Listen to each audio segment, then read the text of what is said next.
امام، واصف ماہ نبوت ہے بریلی کا امام، عاشقان شہ کونین میں وہ در یقین، عاشقان شہ کونین میں وہ در یقین، حجت عشق و محبت ہے بریلی کا امام، حجت عشق و محبت ہے بریلی کا امام، بارش فیض و کرم لایا ہے عرس رضوی، بارش فیض و کرم لایا ہے عرس رضوی، واہ واہ باعث رحمت ہے بریلی کا امام، واہ واہ باعث رحمت ہے بریلی کا امام، اعلیٰ حضرت کی بزرگی کو اسی لیے سمجھو، اعلیٰ حضرت کی بزرگی کو اسی سے سمجھو، اہل سنت کی ضرورت ہے بریلی کا امام، اہل سنت کی ضرورت ہے بریلی کا امام، اور قلب اشراق رضا سے یہی آتی ہے صدا، قلب اشراق رضا سے یہی آتی ہے صدا، میری چاہت میری راحت ہے بریلی کا امام، میری چاہت میری راحت ہے بریلی کا امام، اور کہنے والے نے کہا کاٹ دیتا ہے شہنشاہ کے غداروں کے سر، کاٹ دیتا ہے شہنشاہ کے غداروں کے سر، خنجرے جان عدالت ہے بریلی کا امام، خنجرے جان عدالت ہے بریلی کا امام، اور عزت رب کی قسم دور دورہ میں لوگوں، عزت رب کی قسم دور رواں میں لوگوں، خوش عقیدوں کی علامت ہے بریلی کا امام، خوش عقیدوں کی علامت ہے بریلی کا امام، اور آخر میں گیا کیا خوب یہ مصرع کہا، تھم گیا لکھ کر یہ ایوب شکستہ قلم، تھم گیا لکھ کر یہ ایوب شکستہ کا قلم، غوث اعظم کی کرامت ہے بریلی کا امام، غوث اعظم کی کرامت ہے بریلی کا امام، اور آخر میں یہ دو اشعار کے ساتھ حضرت خداوند سبحان اللہ کے حضرت مائک پر آئے اور اپنی جامع گفتگو سے ہم سامعین کے قلوب کو منور و مجلہ فرمائے کہ وادی رضا کی کوئے ہمارا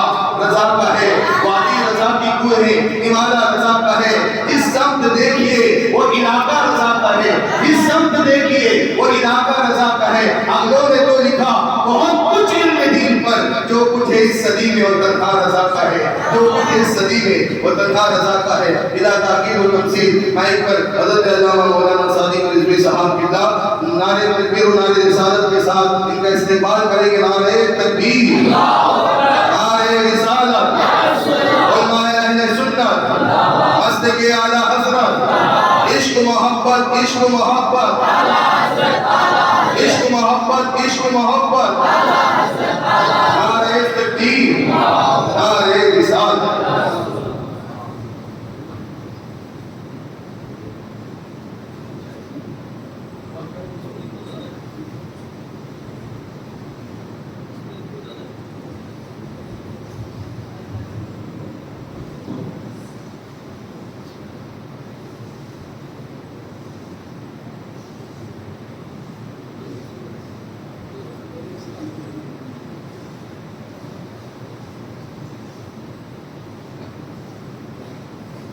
السلام علیکم ورحمۃ اللہ وبرکاتہ۔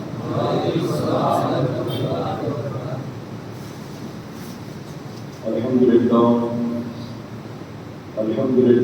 رب العالمین والعاقبۃ للمتقین، والصلاة والسلام علی سید الانبیاء والمرسلین، اما بعد، اعوذ باللہ من الشیطان الرجیم، بسم اللہ الرحمن الرحیم،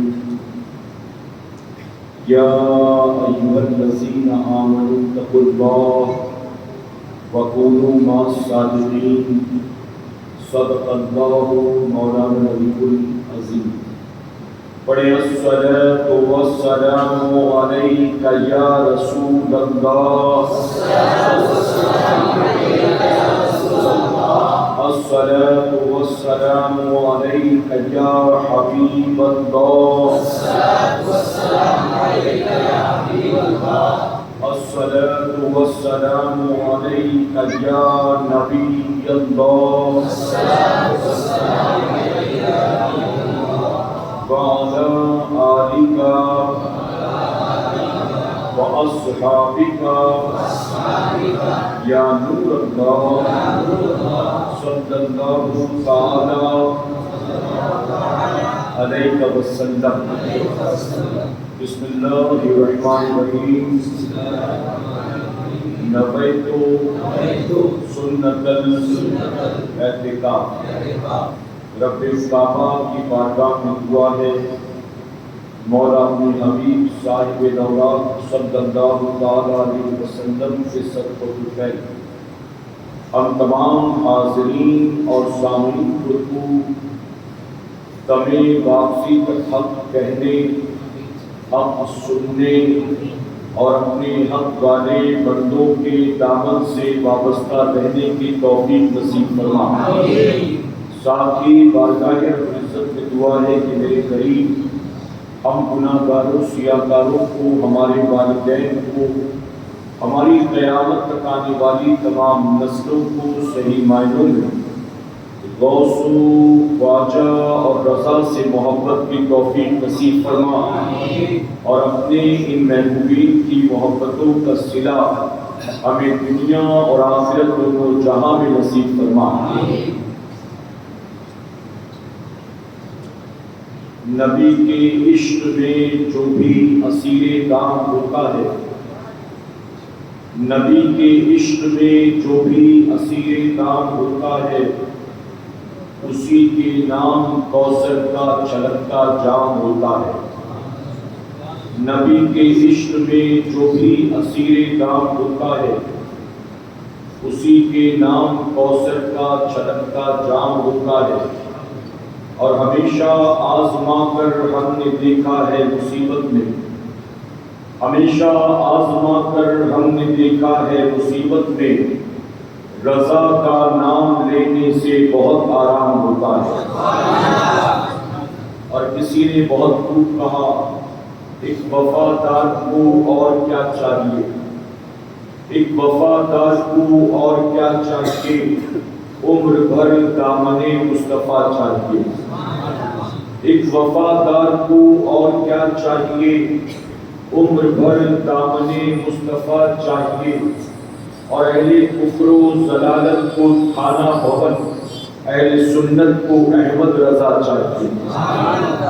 میرے پیارے آقا علیہ السلام تسلیم کی ترجمانوں، 25 صفر المظفر کی تاریخ ہماری اولاد کے سامنے سے گزر رہی ہے، اور اس وقت صرف بریلی شریف کی سرزمین پر یا ہندوستان کے مختلف شہروں، گاؤں دیہاتوں میں نہیں بلکہ پوری دنیا میں بسنے والے خوش عقیدہ سنی مسلمان اپنے امام کا عرس پاک منایا کرتے ہیں اور اپنے اپنے شعور اور اپنی اپنی حیثیت کے مطابق آپ کی بارگاہ میں خراج عقیدت پیش کرتے ہیں۔ ہم اور آپ آج یہاں جمع ہوئے ہیں تو ہمارے اور آپ کے جمع ہونے کا بھی اصل مقصد یہی ہے کہ ہم یہاں جمع ہو کر اپنے امام کو یاد کر کے ان کی غلامی اور ان کی محبت کا ثبوت دے رہے ہیں۔ اجالے اپنی یادوں کے ہمارے ساتھ رہنے دو، اجالے اپنی یادوں کے ہمارے ساتھ رہنے دو، نہ جانے کس گلی میں زندگی کی شام ہو جائے۔ میرے پیارے آقا علیہ السلام تسلیم کے پیروان میں اعلیٰ حضرت عظیم البرکت الشاہ امام احمد رضا خان فاضل بریلوی رضی اللہ عنہ کون ہیں اور آپ کے امت مسلمہ پر کیا احسانات ہیں، اسے سمجھانے سے پہلے میں تمہید کے طور پر تاریخ کے چند اوراق پلٹ کر آپ کے سامنے کچھ اہم باتیں پیش کرنا چاہوں گا۔ آپ تمام سے گزارش ہے کہ پوری توجہ کے ساتھ میری گفتگو کو آپ سنیں، چونکہ محفل سجی ہے اعلیٰ حضرت کے نام پر، تو نہ کوئی جذباتی گفتگو ہوگی، نہ نعرے والی تقریر ہوگی، بلکہ ہم اس محفل پاک میں انشاءاللہ کچھ سمجھنے اور سیکھنے کی کوشش کریں گے۔ اللہ کے پیارے محبوب صلی اللہ علیہ وسلم نے 1450 سال پہلے فرمایا تھا کہ بنی اسرائیل 72 فرقوں میں بٹ گئی اور میری امت 73 فرقوں میں بٹ جائے گی۔ حضور اکرم صلی اللہ علیہ وسلم نے یہاں تک فرمایا، اسی حدیث مبارکہ کا اگلا حصہ فرماتے ہیں کہ بنی اسرائیل میں اگر کسی شخص نے اپنی ماں کے ساتھ بدفعلی کی ہوگی تو میری امت میں بھی کوئی نہ کوئی ضرور ایسا ہوگا جو یہ کام کرے گا۔ اللہ اکبر۔ اب حضور اکرم صلی اللہ علیہ وسلم گویا یہ فرما رہے ہیں کہ بنی اسرائیل جس حد تک گر گئی تھی میری امت ایک قدم آگے نکل جائے گی، اسے پیچھے چھوڑ کر ایک قدم آگے نکل جائے گی۔ وہ تو 72 فرقوں میں بٹے تھے لیکن یہ ان سے بھی آگے نکل جائے گی۔ میرے پیارے آقا کے پیروانوں، اگر آپ قرآن مقدس کا جائزہ لیں تو آپ کو پتہ چلے گا کہ اللہ نے قرآن میں بنی اسرائیل کی تعریف بھی فرمائی۔ اللہ نے بنی اسرائیل پر اپنی نعمتوں رحمتوں کا نزول کیا، اللہ نے بنی اسرائیل پر بہت سے انعامات اتارے، لیکن اسی بنی اسرائیل پر اللہ نے عذاب بھی نازل فرمایا۔ وجہ کیا تھی؟ وجہ صرف یہ تھی کہ بنی اسرائیل اللہ کی ہزارہ نعمتیں پانے کے باوجود بھی اللہ اور اس کے نبیوں سے بغاوت کرتے ہوئے، نافرمانی کرتے ہوئے۔ آپ جانتے ہیں موسیٰ علیہ السلام کو ایک طور پر جاتے، اللہ کا پیغام لا کر بنی اسرائیل کو سناتے۔ بنی اسرائیل کے لوگوں نے کہا کہ آپ اللہ کا پیغام لاتے ہیں، ہمیں آپ پر بھروسہ نہیں، معاذ اللہ ہمیں آپ پر بھروسہ نہیں، ہم بھی آپ کے ساتھ چلیں گے، ہم اپنے کانوں سے اللہ کا کلام سنیں گے، تب ہم یقین کریں گے کہ واقعی یہ اللہ کا فرمان ہے۔ موسیٰ علیہ السلام اپنی قوم کے 70 معزز افراد کو لے کر جن کی بڑی عزت تھی بنی اسرائیل میں، ایسے 70 افراد کو جمع کر کے لے گئے تو ایک اوپر فرمایا گیا کہ جب اللہ موسیٰ علیہ السلام سے کلام فرماتا تھا تو جبرائیل بھی اسے نہیں سنتے تھے، یہاں تک کہ موسیٰ علیہ السلام کے ساتھ جو فرشتے ہوتے انہیں بھی ہٹا دیا جاتا، یعنی صرف اللہ کا فرمان اللہ کے نبی سنتے تھے۔ لیکن جب موسیٰ علیہ السلام ان 70 لوگوں کو لے کر گئے تو جب اللہ نے موسیٰ علیہ السلام سے کلام کیا تو موسیٰ علیہ السلام نے بھی سنا اور بنی اسرائیل کے وہ 70 افراد نے بھی سنا، سب نے سن لیا۔ لیکن جانتے ہو سننے کے بعد کیا کہتے ہیں؟ سننے کے بعد کہتے ہیں ہمیں اب بھی آپ پر بھروسہ نہیں ہے، معاذ اللہ ہمیں اب بھی آپ پر بھروسہ نہیں ہے، ہم جب تک اللہ کو دیکھ نہیں لیتے ہم یقین نہیں کرنے پاتے، یقین نہیں کریں گے۔ پہلے کہا سنیں گے، بعد میں کہا دیکھیں گے۔ موسیٰ علیہ السلام نے اللہ کی بارگاہ میں عرض کیا مولا میں تیرا دیدار کرنا چاہتا ہوں۔ اللہ نے فرمایا اے موسیٰ تو نہیں دیکھ سکتا۔ عرض کرتے مولا میں دیکھنا چاہتا ہوں۔ رب فرماتا ہے موسیٰ کو جو سامنے پہاڑ ہے نا اس کی طرف دیکھو، اگر یہ پہاڑ اپنی جگہ کھڑا رہا تو تم مجھے دیکھ لینا، اور اگر یہ اپنی جگہ کھڑا نہ رہا تو تم مجھے نہیں دیکھ سکتا۔ پھر اللہ نے اپنے نور کی ایک تجلی اس پہاڑ پر نازل کی، فرمایا کیا کہ پہاڑ چور چور ہو کر بکھر گیا، موسیٰ علیہ السلام بے ہوش ہو گئے اور وہ جو 70 افراد آئے تھے بنی اسرائیل کے سارے مر گئے، وہ سارے مر گئے۔ موسیٰ علیہ السلام کو کچھ دیر کے بعد ہوش آیا، آپ نے اللہ کی بارگاہ میں عرض کیا مولا بنی اسرائیل کے لوگ تو ایسے بھی میری بات نہیں مانتے، ہر وقت میری مخالفت کرتے ہیں، میری دشمنی پر تلے رہتے ہیں، اب یہ 70 آدمی جو مارے گئے ہیں اگر میں ان کو یہاں چھوڑ کر اکیلے چلا گیا تو پتہ نہیں بنی اسرائیل میرا کیا حاصل کرے، وہ کہیں گے کہ تو نے اور تیرے نبی مل کر ہمارے بنی اسرائیل کے معزز لوگوں کو قتل کر دیا، پھر وہ میری دشمنی پر آمادہ ہو جائے گا، اے اللہ انہیں دوبارہ زندہ کر دے۔ اللہ کے نبی نے دعا کی، اللہ نے اس 70 کے 70 کو دوبارہ زندہ فرما دیا۔ موسیٰ علیہ السلام سب کو لے کر واپس آئے، اس کے باوجود ان لوگوں نے بچڑے کی پوجا کرنی شروع کر دی۔ بنی اسرائیل نے کیا کیا بیان کیا، صرف عرض یہ کرنا مقصد، میرے نبی نے فرمایا کہ وہ 72 فرقوں میں بٹ گئے اور میری امت 73 فرقوں میں، ان سے ایک قدم آگے۔ آپ بتائیں اگر کوئی انسان مسلمان نہ بھی ہو، اگر کوئی انسان 2-4 بار آپ کو اپنے گھر بلا کر دعوت کھلا دے، اپنی بیٹی کی شادی میں بلا لیا، بیٹے کے ولیمے میں بلا لیا، اپنے گھر کسی دعوت میں بلا لیا، ارے کسی نے آپ کو 2-4 بار چائے پلا دیا تو آپ کے دل میں اس کے لیے نرمی پیدا ہو جاتی کہ نہیں ہو جاتی؟ آپ اس کو گالیاں دیتے ہیں، آپ اس سے دشمنی کرتے ہیں، آپ اس سے مار پیٹ کرتے ہیں، ارے کوئی 1-2 بار دعوت دے دو، 2-4 بار چائے پلا دے تو آپ بھی اس کا احترام کرنا شروع کر دیتے، محبت کرنا شروع کر دیتے ہیں۔ لیکن آج مسلمانوں کی پوزیشن کیا ہے؟ ہم ماں کی کوکھ میں تھے تب سے لے کر آج تک جو کچھ بھی ہم نے کھایا پیا ہے سب اللہ ہی نے کھلایا پلایا ہے۔ اس ساری کائنات کا خالق بھی وہی، رازق بھی وہی، مالک بھی وہی، لیکن یہ مسلمان اللہ کی نعمتیں کھا کر بھی شراب پی رہا ہے کہ نہیں پی رہا ہے؟ اللہ کی نعمتیں کھا کر بھی جوا کھیل رہا ہے، اللہ کی نعمتیں کھا کر بھی زنا کر رہا ہے، اللہ کی نعمتیں کھا کر بھی سود کے دھندے کر رہا ہے، اللہ کی نعمتیں کھا کر بھی اللہ رسول کی نافرمانی اور بغاوت کر رہا ہے۔ ماں کی کوکھ سے لے کر اب تک جو کچھ نعمتیں ملی سب ہمارے رب نے عطا کیا، اس کے باوجود بھی ہم رب کی اطاعت کے لیے تیار ہیں، فرمانبرداری کے لیے تیار ہیں۔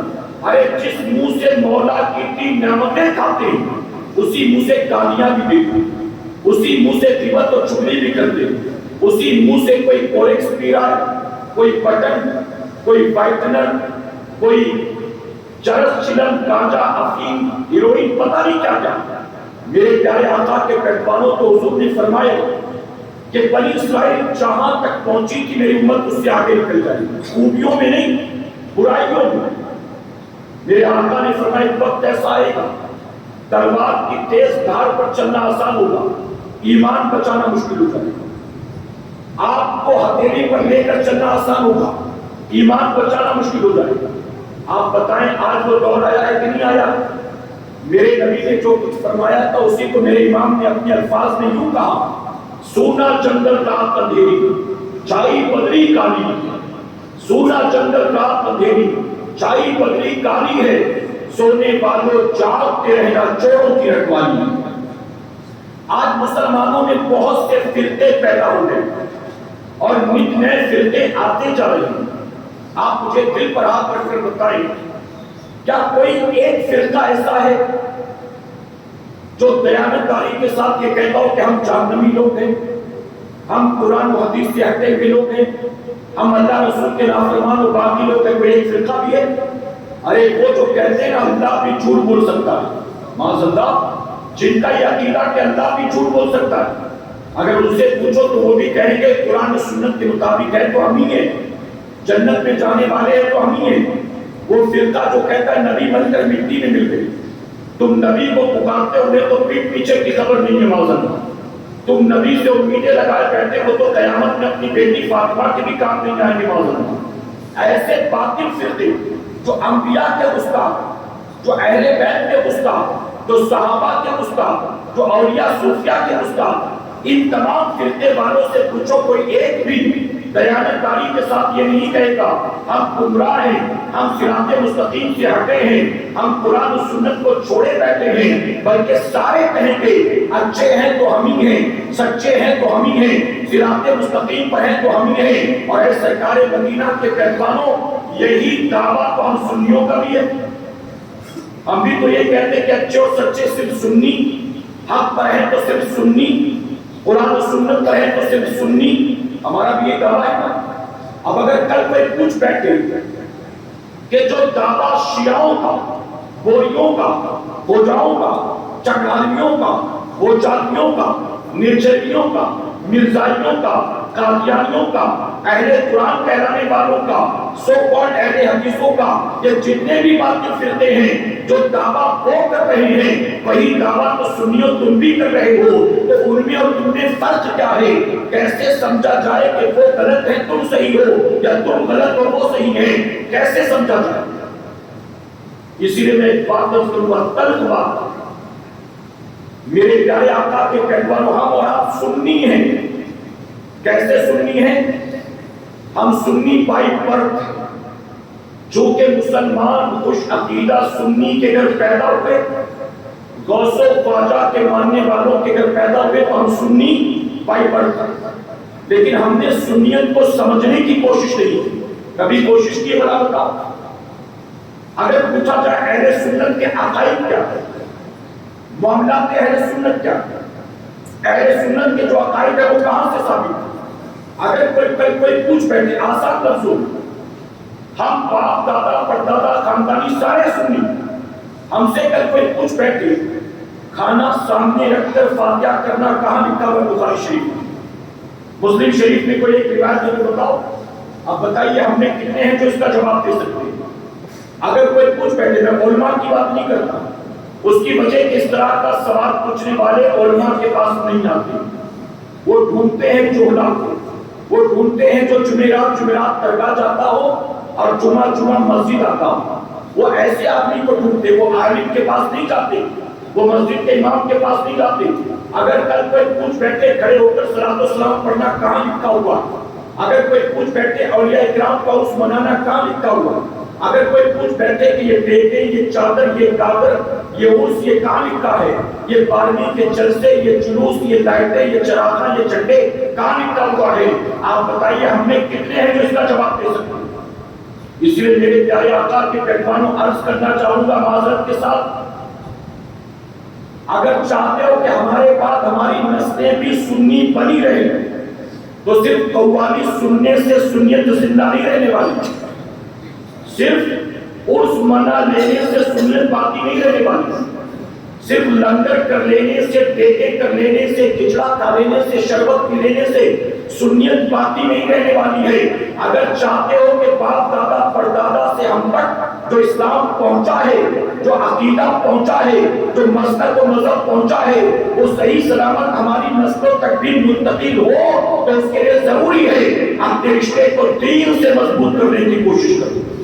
اور میں بار بار کہتا ہوں، اب آپ یہ نہ سمجھیں کہ جن چیزوں کو میں نے گنایا میں ان کا انکار کرتا ہوں، نہیں، یہ سب معاملات اہل سنت سے، اور یہ سن لے، چاہے عقائد اہل سنت، چاہے معاملات اہل سنت، ہماری سنیت یا ہمارا مسلک الف لیلا کی داستانوں سے نہیں بنایا گیا، یہ حکایات سے، قصے کہانیوں سے نہیں کرا گیا، بلکہ میں اللہ کے گھر میں موجود ہوں، ذمہ داری کے ساتھ کہتا ہوں، چاہے معاملات اہل سنت، چاہے عقائد اہل سنت، سب کا سب قرآن و سنت سے ثابت ہے، بزرگان دین کا اس پر عمل رہا ہے، اور میں ڈنڈے کی چوٹ پر کہتا ہوں 1450 سال کے بعد آج بھی سنی اسی راستے پر ہیں جو راستہ میرے نبی نے صدیق اکبر کو دکھایا۔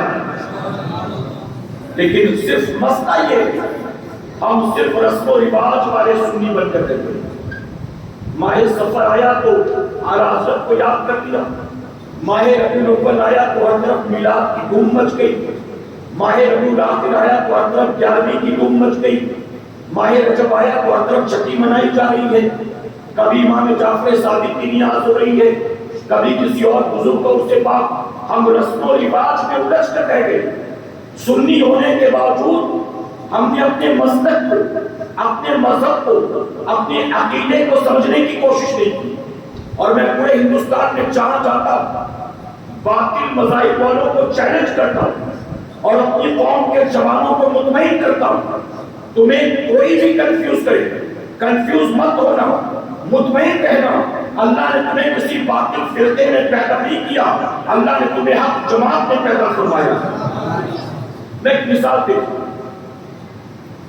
میرے پیارے آقا کے پیغمبروں، آج جتنے بھی مسلمان کہلانے والے فرقے، ان میں بتائیے اولیاء اکرام کا عرس پاک کون مناتا ہے؟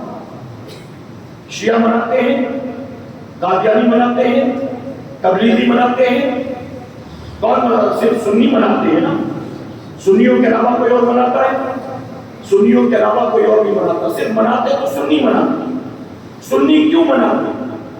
اس کی وجہ یہ ہے کہ اولیاء اکرام کا عرس پاک ہندوستان کی سرزمین پر 20 25 50 سال پہلے شروع نہیں ہوا۔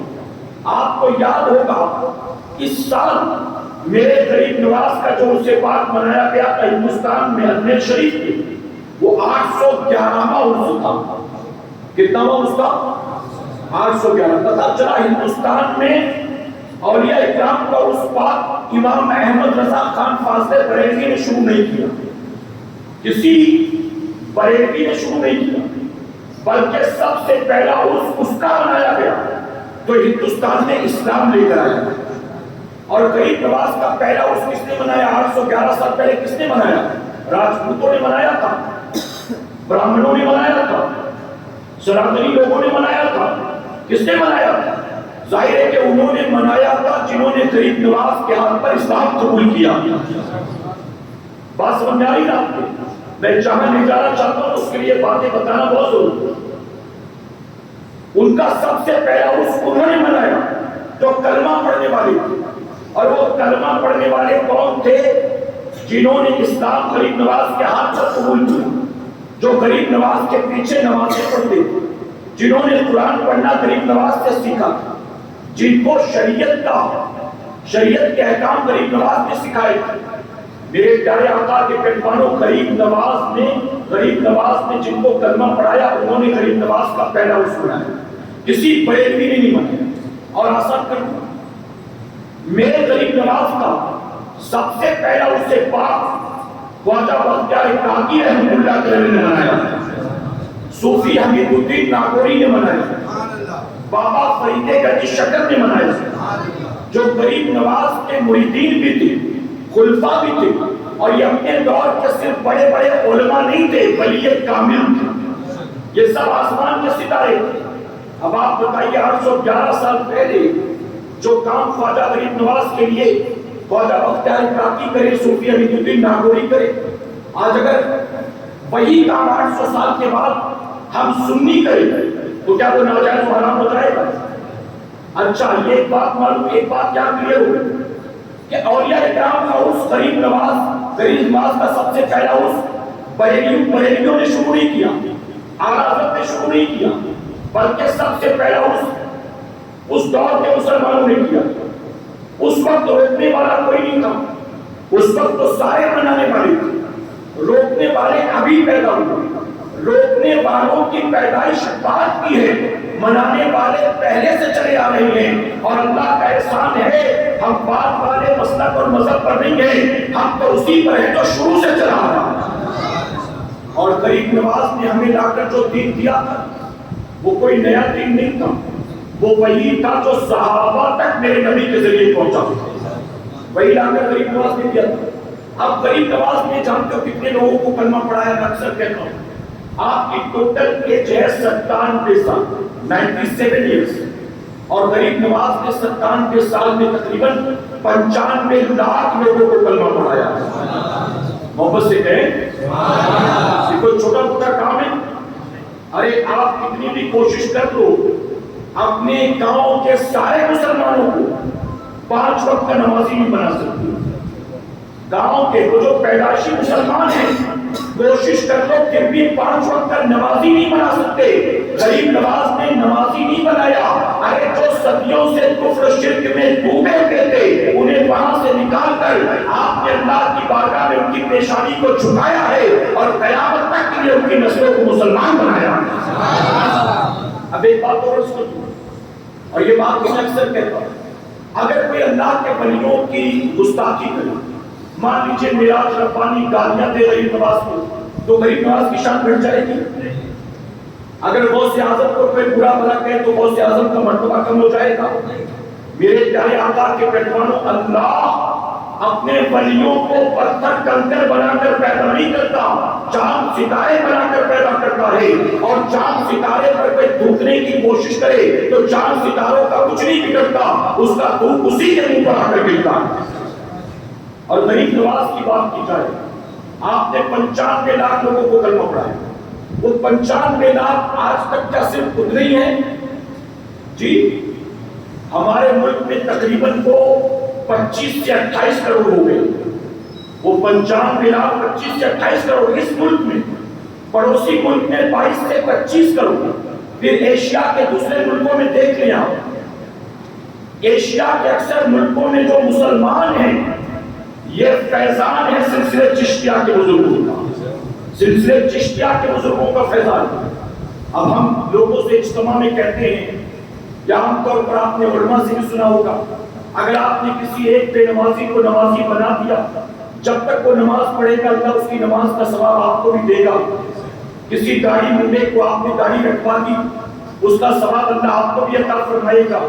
آپ محفل میں کسی کو لے کر آ جائیں، اگر وہ سبحان اللہ کہے گا تو اس کی سبحان اللہ کا ثواب اللہ آپ کو بھی عطا کرے گا۔ آپ نے روزے دار کو روزہ افطار کرا دیا، آپ کو آپ کے روزے کا ثواب ملے گا، جسے افطار کرایا اللہ اس کا بھی ثواب آپ کو عطا فرمائے گا، حالانکہ اس کے ثواب میں کوئی کمی نہیں آئے گی۔ یہ فضائل آپ نے 12 سنے ہوں گے۔ اب ذرا سوچے، غریب نواز نے جن کروڑوں لوگوں کو کلمہ پڑھایا ہے، اب یہ کروڑوں مسلمان 5 وقت نہیں، اگر صرف جمعہ کی 2 رکعت پڑھنے کے لیے ہندوستان کے 25 کروڑ مسلمان جب جمعہ کی 2 رکعت پڑھنے کے لیے اپنے اپنے علاقے کی مسجدوں میں آتے ہیں، ان سب کو اللہ ان کی 2 رکعت